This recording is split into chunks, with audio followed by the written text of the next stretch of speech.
Olá, amigos e amigas que acompanham o canal do Luiz Ademar. Grande abraço a todos. Terminou agora há pouco, domingo, 28 de maio, a oitava rodada do Campeonato Brasileiro da Série A, o Brasileirão, a primeira divisão. E olha, tem novidades, hein? Tem novidades no G4, tem novidade no G6, tem novidade em times fora desse G6, tem novidades na zona do rebaixamento. Por exemplo, o Corinthians saiu e empurrou o Goiás. Enfim, nessa oitava rodada, tivemos alterações nas posições em várias na tabela de classificação. O Botafogo segue líder, uma campanha brilhante, venceu mais uma vez o América, foi a 21 pontos e abriu 5 pontos do vice-líder Palmeiras, que empatou com o Atlético Mineiro no Mineirão. Então, 5 pontos. O São Paulo é novidade no G4. Ganhou com dificuldade, é verdade, mas ganhou merecendo, jogando muito no segundo tempo, virando o placar, fez 2-1 no Goiás e agora é o terceiro, um ponto atrás só do Palmeiras. O São Paulo conseguiu tirar ali a turma ali do Fluminense, que estava ali no G4, o São Paulo tirou. O Atlético Mineiro, que empatou com o Palmeiras, fecha o G4. O Grêmio, gente, o Grêmio foi jogar na Arena da Baixada, ganhou do Atlético Paranaense e na quinta colocação subiu 5 posições que nem o São Paulo e agora é o quinto colocado. Entrou no G6. E o Cruzeiro empatando, mas jogando melhor que o Flamengo no Maracanã, segue no G6, segue bem colocado. Enfim, Botafogo, Palmeiras, São Paulo, Atlético Mineiro, Grêmio, Cruzeiro no G6. O Corinthians que venceu bem o Fluminense, hein? Primeira vitória do Luxemburgo, saiu da zona do rebaixamento e empurrou o Goiás que perdeu do São Paulo. Enfim, vamos falar de tudo isso, mas antes de mais nada quero convidá-los a fazer inscrição aqui no canal do Luiz Ademar, ativar o sininho para cada novo vídeo você ser avisado e principalmente pedir o seu like, pedir sua opinião. Vamos trocar aquela ideia que a gente faz lá no meu Twitter, no meu Instagram, Luiz Ademar JR, certo? Então, vamos começar o vídeo com o líder, com o embalado, com o Botafogo, que vem fazendo uma campanha espetacular. Pouca gente acreditava, hein? Pouca gente acreditava. Verdade seja dita. E o Botafogo foi o último a jogar. Foi o jogo que acabou agora há pouco. Botafogo 2, América 0. O América continua numa situação delicada na tabela de classificação. É o penúltimo colocado, 19º com 4 pontos. E o Botafogo deu aquela respirada maravilhosa, 21 pontos, abriu 5 do vice-líder Palmeiras, numa partida que o Botafogo foi melhor o tempo todo, mas a partida ficou tranquila com 2 minutos de jogo, quando o Júnior Santos faz 1-0. O jogo que você espera o quê? Um América marcando, tentando tirar espaço do Botafogo, tentando tomar ponto, pelo menos um pontinho em cima do líder, mas o líder com 2 minutos faz 1-0. Aí, claro, toda a estratégia do Wagner Mancini do América, evidentemente, foi meio pro ralo. O Botafogo soube recuar e fazer o América atacar para criar as melhores oportunidades no primeiro tempo. Veio o segundo tempo e com 14 minutos o Luiz Henrique faz 2-0. Aí o jogo ficou até sem graça. O Botafogo não precisou se esforçar, ficou pensando na Copa do Brasil quarta-feira, no duelo difícil com o Atlético Paranaense, claro, se preservou e somou 3 pontos importantíssimos. Botafogo segue líder, 21 pontos, 5 do vice-líder Palmeiras. América segue na vice-lanterna, com 4 pontos apenas, a uma rodada de sair da zona do rebaixamento. Situação complicada. Faltam 30 rodadas, claro, você vai falar, poxa, faltam 90 pontos para ser disputados. Mas você ficar ali embaixo é sempre complicado para você conseguir se recuperar. Enfim, Botafogo líder, América 19º colocado. Vamos falar então do vice-líder Palmeiras, que fez um jogaço. Um jogaço com o Atlético Mineiro no Mineirão, 1-1. O empate, se você for ver do que foi o jogo, acho que é um resultado absolutamente normal. Aliás, o que vem empatando Palmeiras e Atlético, embora o Palmeiras, quando é mata-mata, sempre elimina o Atlético. E outra coisa, o Palmeiras é o único invicto no Brasileirão. O único invicto. Somou um ponto importante, mas quando o jogo estava 0-0, no início da partida, o Rony fez um golaço de bicicleta, ele ganhou da dupla de zaga do Atlético, e aí de cabeça ele ajeitou, deu uma bicicleta, fez um golaço. O VAR chamou o juiz, marcou o impedimento, e o juiz, claro, atendeu o VAR, beleza. Eu não vou brigar com câmera, só que a imagem não foi clara. A imagem que mostrou mal feita, de lado e tal. Para mim, por exemplo, ficou a dúvida que estava na mesma linha. Eu fiquei em dúvida. Não vou ter convicção para falar. Por quê? Porque a imagem não era clara. Então achei que se você tem uma imagem meio inconclusiva, vale o quê? O campo. Mas o VAR mostrou e mostrou mais ou menos, porque no jogo do São Paulo com o Goiás teve um gol do Marcos Paulo, do Marcos Paulo, mostraram nitidamente. No jogo no Flamengo e Cruzeiro é a mesma coisa. Os jogos eles mostram nitidamente o que está acontecendo. A do Palmeiras e Atlético não foi nítido. Enfim, Palmeiras teve esse gol anulado e aí no finalzinho do primeiro tempo, numa saída errada do Gustavo Gomes, o Pavão pegou, arrancou, deu um drible seco no Luan e fez um golaço. 1-0 aos 44 do primeiro tempo. Veio o segundo tempo e logo no comecinho, numa jogada com o Rafael Veiga, com o Arthur cruzou e o Dudu de cabeça fez 1-1. O jogo depois ficou lá e cá, ficou muito marcado, ficou com disposição, com muita garra, mas poucas chances claras de gol e acabou 1-1, deixando as equipes bem colocadas. O Palmeiras segue na vice-liderança, claro que 5 pontos do Botafogo. O Atlético continua na quarta colocação com 14 pontos. Então o Palmeiras segue em segundo, o Atlético segue em quarto, os dois no G4, bem classificados. Vão pensar agora na Copa do Brasil. E a novidade no G4 é a presença do São Paulo, hein? 5 posições. São Paulo e Grêmio foram os times que mais subiram na tabela de classificação nessa oitava rodada. Sábado à noite, num jogo muito difícil, São Paulo teve dificuldade, o Rafael teve que trabalhar bastante no primeiro tempo. O Goiás com o Maguinho de cabeça fez 1-0. O Rafael ainda evitou 2-0 numa linda defesa. O São Paulo foi muito mal no primeiro tempo, muito mal. Veio o segundo tempo, o Dorival Júnior conversou com o time, não mexeu, e aí o time cresceu de produção. Cresceu de produção, o Pablo Maia com 11 minutos num chute de fora da área, que desvia na zaga, quica e mata o goleiro, faz 1-1. Aí depois o São Paulo martelou. Teve um gol do Marcos Paulo já na reta final do jogo, que ele fez 2-1, e depois o VAR deu impedimento. Ali ficou claro que ele estava um pouquinho à frente. Para mim ficou claro que ele estava um pouquinho à frente. Em que pese também teve que o Rafael fazer uma grande defesa numa cobrança de escanteio, o São Paulo criou e finalizou muito mais, até que aos 45 do segundo tempo, o David, que tinha entrado, o Rato, que tinha entrado também, cobrou escanteio, bate-rebate ali na área, sobrou para o David, ele fez 2-1, e o São Paulo com 46 mil torcedores no Morumbi, mais uma vez Morumbi praticamente lotado, e o São Paulo fez 3 pontos importantíssimos. Para o São Paulo subir nos 5 posições, ele agora é o terceiro colocado. G4, primeira vez no G4, ele já esteve no G6, mas a primeira vez no G4. E o Goiás, com a sequência dos resultados, acabou indo parar na zona de rebaixamento no lugar do Corinthians. É o 17º, ele era o 16º, 7 pontos, está na zona do rebaixamento, mas fez grande partida contra o São Paulo, hein? São Paulo que agora no meio de semana faz Copa do Brasil, ganhou do Sport em Recife por 2-0, tem uma tarefa teoricamente um pouco mais fácil no Morumbi neste meio de semana. Quem subiu que nem o São Paulo foi o Grêmio. 5 posições. São Paulo subiu 5, o Grêmio subiu 5. Né? O São Paulo era o oitavo, foi para terceiro. O Grêmio era o 10º, foi para quinto. Entrou no G6. O Grêmio foi jogar com o Atlético Paranaense lá na Arena da Baixada. É muito difícil ganhar lá. Tanto que foi a primeira derrota do Furacão dentro de casa em 2023. Em 2023, estamos quase acabando maio e não tinha perdido ainda. O Grêmio, mesmo preservando alguns jogadores, apostou na molecada e ganhou por 2-1. O primeiro gol do Grêmio, tanto que foi de um garoto, né? O Cuiabano. Primeiro gol dele no profissional, fez 1-0 com 31 minutos, mas o Vitor Roque, moleque é bom de bola demais, logo depois, aos 35, fez 1-1. Quase 26 mil pessoas na Arena da Baixada, apoiando o Atlético, até que no segundo tempo o Bruno Vini, zagueiro, também reserva, mas que estava jogando no time titular do Grêmio, numa cobrança de escanteio, o Bruno Vini foi lá de cabeça e fez 2-1.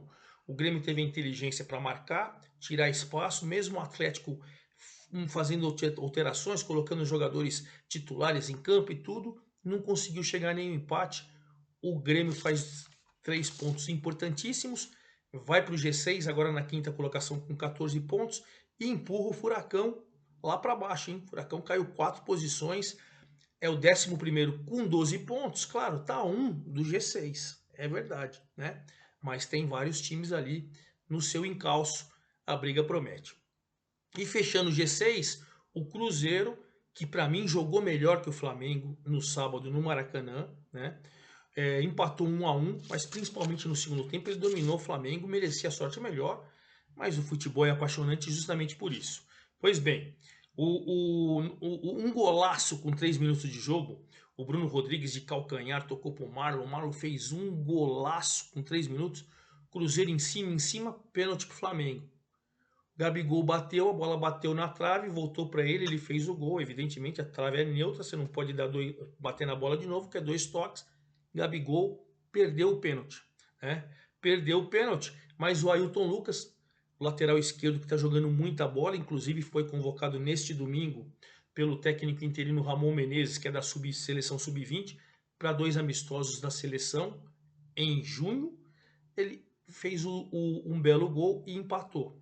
No segundo tempo, o Cruzeiro, aliás, o Cruzeiro perdeu o Ramiro, viu, gente? Essa semana ele tinha rompido o ligamento cruzado, vai ter que operar, esse ano tá fora do campeonato. Tá fora da temporada, só volta em 2023. Uma tristeza, né? Lesão de menisco, lesão de cruzamento, ligamento cruzado, enfim, coisa triste.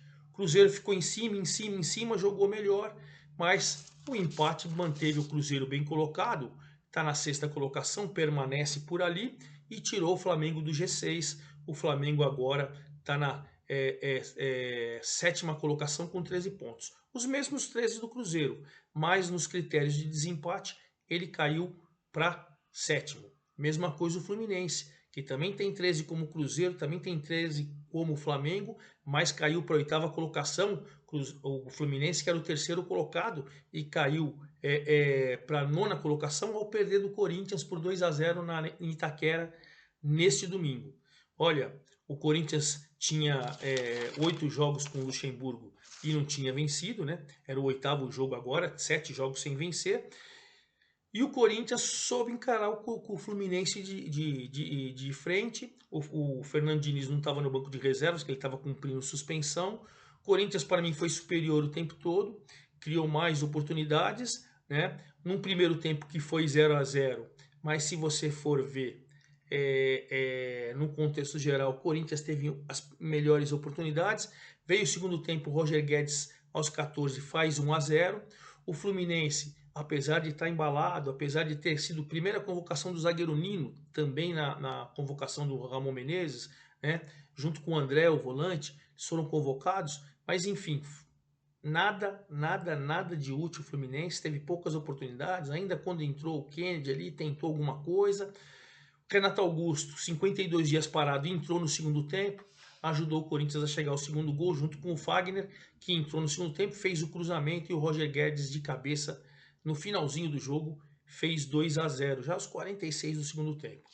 Vitória importante, vitória que principalmente dá moral. O Corinthians perdeu do Atlético Mineiro por 2-0 pela Copa do Brasil, vai ter que pelo menos ganhar de 2 para levar para os pênaltis na quarta-feira na Copa do Brasil.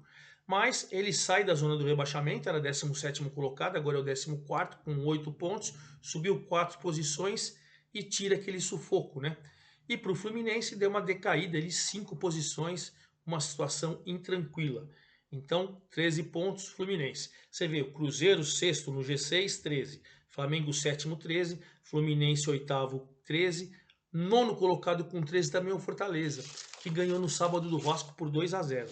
Jogo duro, jogo que estava 0-0 e fatalmente todo mundo acreditava 0-0, apesar do Fortaleza ter criado mais. O Vasco teve uma bola no travessão, é verdade e tal, mas é um jogo que corria tudo para o 0-0. 38 mil pessoas, hein, no Castelão. Quase 38 mil pessoas no Castelão, até que aos 41 minutos do segundo tempo, num cruzamento do lado esquerdo, o Thiago Galhardo de cabeça faz 1-0, 41 do segundo tempo. Aí num novo cruzamento, Silvio Romero também de cabeça, aos 48 do segundo tempo faz 2-0. Então, vitória importantíssima para o Fortaleza, que também tem 13 pontos. Cruzeiro 13, Flamengo 13, Fluminense 13, Fortaleza 13, tudo na briga pelo G8 ali, bem colocado Fortaleza, e o Vasco caiu uma posição, já estava na zona do rebaixamento, era o 17º, agora está na zona do rebaixamento, é o 18º, quer dizer, que situação complicada, hein? O Barbieri está com situação bem complicada no Vasco. E quem também fecha a turma dos 13? Cruzeiro, Flamengo, Fluminense, Fortaleza e o Bragantino, que agora, nesse domingo à noite, jogando em Bragança, ganhou de 2-0 do Santos. Jogo que tinha tudo para ser equilibrado, mas que, se você pegar em chances claras de gol, o Bragantino foi sempre superior. O João Paulo, goleiro do Santos, trabalhou muito. O Vitinho fez 1-0 aos 30 do primeiro tempo. No lado esquerdo, arrancou, bateu. E no segundo tempo, depois do Elinho tentar, João Paulo brilhar, o Santos ser dominado, né? O Juninho Capixaba, o lateral, como cruzamento da esquerda, de cabeça, deu uma resvalada de cabeça, fez 2-0, com uma vitória muito merecida do Bragantino, 2-0 em cima do Santos. Bragantino que está bem colocado, né? Se o Cruzeiro está no G6 com 13, o Bragantino é o 10º com 13, está ali, brigando por vaga por Libertadores.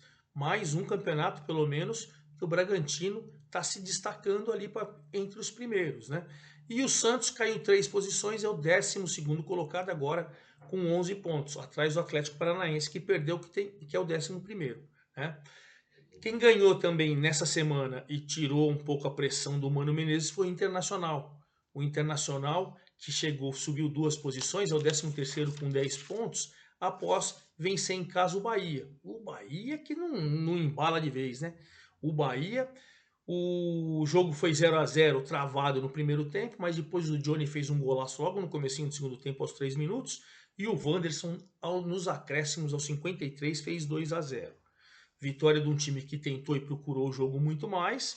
Vitória do Internacional, que dá aquela respirada, 10 pontos, sai 3 pontos aí da zona do rebaixamento, né? E principalmente tira a pressão do Mano Menezes, que já tinha dado uma aliviada vencendo na Libertadores no meio de semana. E aí para o Bahia continua ali, hein? Caindo, agora é o 16º. Tem os mesmos 7 pontos do Goiás, só não está na zona do rebaixamento pelos critérios de desempate, hein? Bahia caindo. Então o Inter com 10 é 13, o Corinthians com 8 é 14º e o Cuiabá, que empatou com o Lanterninha Curitiba por 1-1, perdeu a oportunidade de dar uma respirada na zona do rebaixamento. Continua fora com 8 pontos depois desse 1-1, né? Mas um só na frente do Goiás, 2 na frente do Vasco, que estão na zona do rebaixamento. Curitiba fez seu 3º pontinho e está mais de uma rodada na zona do rebaixamento, situação complicada. O Cuiabá com o Fernando Sobral, eu achei que ele foi cruzar, mas foi um golaço, ele arrancou pela direita assim, achei que ele ia cruzar, mas ele meteu a bola no ângulo, quase ele sem ângulo, e a bola foi no ângulo do goleiro do Coritiba. Quase 9 mil pessoas lá na Arena Pantanal.